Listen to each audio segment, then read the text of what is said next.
We want justice for Breonna, yet justice was met for her neighbor's apartment walls and not her beautiful life. Was I surprised at the verdict?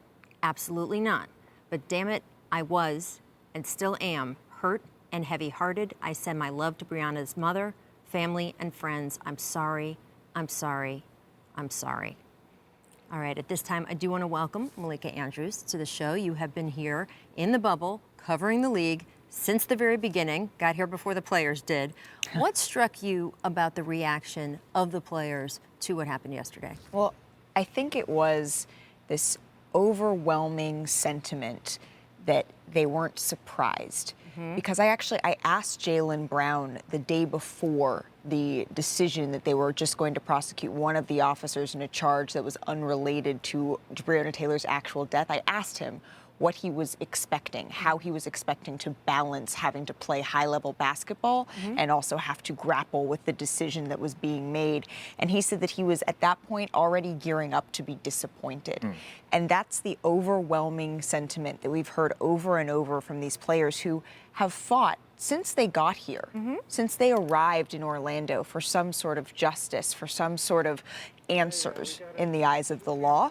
And that is what struck me the most about what I was hearing over and over and over again from guys, is that they almost didn't even feel a license anymore to just be sad, because at this point it's expected. Well, what's so, the expected part, where if you're paying attention to what's going on in the news and how everything was kind of going about, the National Guard was on its way there.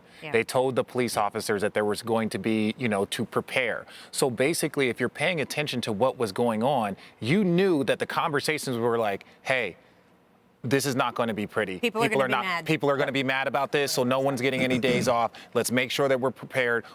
So you knew what was about to happen was going to frustrate an entire community and an entire country, and there's going to be outrage around the world. So you prepared for that. That's what they were preparing for, because it was expected. So it was like when it came down, we knew what was going to happen. You knew what the charges were. Now I'm, a little bit older, and I remember the Rodney King. I remember the Rodney King verdicts, and it was like, how much more do you need to see in order to charge these officers, which is something that is actually criminal? So if you grew up in that era, if you were my parents and you grew up in the 60s, if you were my grandparents and you saw Emmett Till, like there's just too many moments in history where we know what to expect, and those emotions are passed down generationally. My grandparents saw Rodney King. My grandparents saw Emmett Till. My parents saw Rodney King, and now we're witnessing these things. So it is an expectation of disappointment. For me, it's short and sweet. RJ, exactly what you said is once you see National Guard, state of emergency, that was the writing on the wall for me. Plain and simple, you knew what was happening next. And it would have been a pleasant surprise otherwise, but you knew what was happening. It's unfortunate. Like you said, it's criminal. It's just, right is right and wrong is wrong. And when you do wrong, you should be punished for it, point blank, period. You heard Bam Adebayo say much the same thing, right? He said she was killed. She was killed, and we're not holding anyone responsible for that. And the larger statement that makes, and I hear everybody who says, hey, we expected it, and Malika, you and I have had so many conversations over the last month about this, just being so frustrated and sad. But this being the national standard, that a black woman's life wasn't worth what we say so many other people's lives in this country are worth, is something that can't sit with anyone as being okay. And we know that the NBA Players Association Director, Michelle Roberts, she has been a strong voice on that as well. This was her statement yesterday. She said, sadly, there was no justice today for Breonna Taylor. Her killing was the result of a string of callous and careless decisions made with a lack of regard for humanity, ultimately resulting in the death of an innocent and beautiful woman with her entire life ahead of her. Our players and I once again extend our deepest sympathies to her family, and we vow to continue working in her honor and to always say her name. Michelle Roberts, I should point out, an incredibly sharp and accomplished lawyer, so she is very familiar with the facts of the case here. She also is, of course, familiar with what the players want to do moving forward.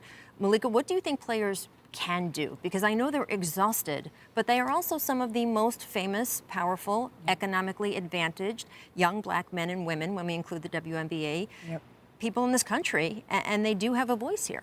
Well, Michael Malone said something that I found to be interesting yesterday. He told me that when players were meeting and when players were discussing this thought of what do we do when the Bucks decided that they didn't want to continue playing for a certain amount of time while they addressed Jacob Blake and what was going on in Kenosha, Wisconsin, what players said was, we're not the experts here. We are largely black men. We want to help. We are hurting, but we're also professional athletes for a living, and so what is it that we can do? And one of the things that in the arena that we are sitting in right now, walking around campus in Orlando, you both know this, Vince, you've seen the photos, you cannot walk around without seeing some sort of symbolism of Black Lives Matter and also symbolism of vote. Go out and vote, because a lot of these positions, the people who are making these decisions are elected officials. But the double-edged sword to that is that so many black men, especially in this country, have lost their right to be heard at the polls. Yep. And so that is the dichotomy that is going on here and that they are grappling with. We see guys like LeBron James saying that we have to invest in things like more than a vote. We need to make sure that that's where our voices are heard.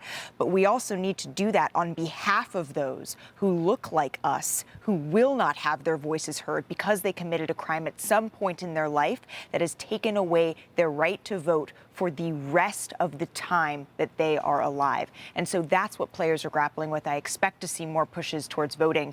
But at this point, I also believe that players are going to continue to play. We heard yesterday that no one had really grappled with the thought of, well, we're not going to show up to play today. They want to finish these playoffs, but they're doing so also balancing this incredibly challenging reality that outside of this insulated bubble that they're in, people who look like them, people who look like their parents, people who look like their daughters are dying. And when they die, there is no accountability.